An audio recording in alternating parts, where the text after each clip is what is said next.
Trump ने भी अरब मुमालिक के सरबराहों के साथ मुलाकात की है और 21 पॉइंट्स उन्होंने जाहिर किए हैं, जिनको वो पीस पॉइंट्स कह रहे हैं। तो इन पॉइंट्स को समझने के लिए इसको 3 हिस्सों में डिवाइड करना बहुत ज़रूरी है। सबसे पहले कि ट्रंप ये पॉइंट्स क्यों ले रहे हैं, मतलब ट्रंप का क्या मकसद है। दूसरा ये कि नेतन्याहू को हमें समझना होगा कि वो क्या करना चाह रहे हैं। और तीसरा ये कि मुस्लिम दुनिया इस पर क्या रद्द अमल दिखा सकती है। इस वक्त गजा की सूरत हाल सबके सामने है। पूरी दुनिया में इसराइल के खिलाफ मुजाहरे हो रहे हैं। डोनाल्ड ट्रंप को भी डोमेस्टिक अपोजिशन का सामना हो रहा है। इस वक्त इसराइल आइसोलेट हो चुका है। उसके टूरिस्ट जहाँ भी जाते हैं, लोग फलस्तीन के झंडे लेकर सामने आ जाते हैं। उनके कोई प्रोडक्ट नहीं आती है तो उस पर बाइकआउट हो जाते हैं। उनका ट्रेड रुका हुआ है, मतलब एक मुकम्मल तौर पर वो आइसोलेट हो चुके हैं।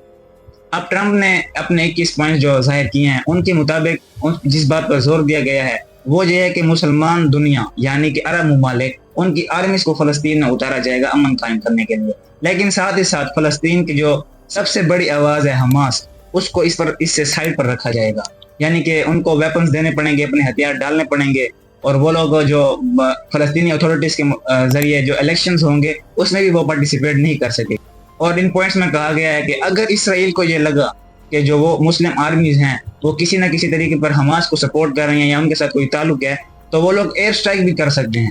और जो रिहेबिलिटेशन के लिए जितना भी फंड्स लगना होगा वो मुस्लिम दुनिया ही लगाएगी।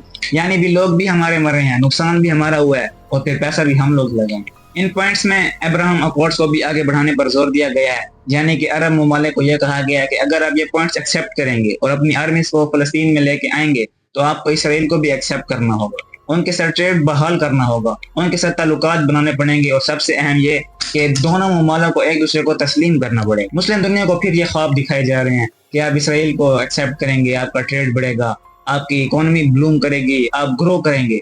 लेकिन इस बात को समझने के लिए आप लोग इजिप्ट का हाल देख सकते हैं। इजिप्ट में जो हुआ, उन्होंने इसराइल को तस्लीम किया, अपना ट्रेड उनके साथ बढ़ाए, लेकिन इस वक्त जो उनकी इकोनॉमी सफ़र कर रही है वो सबके सामने है।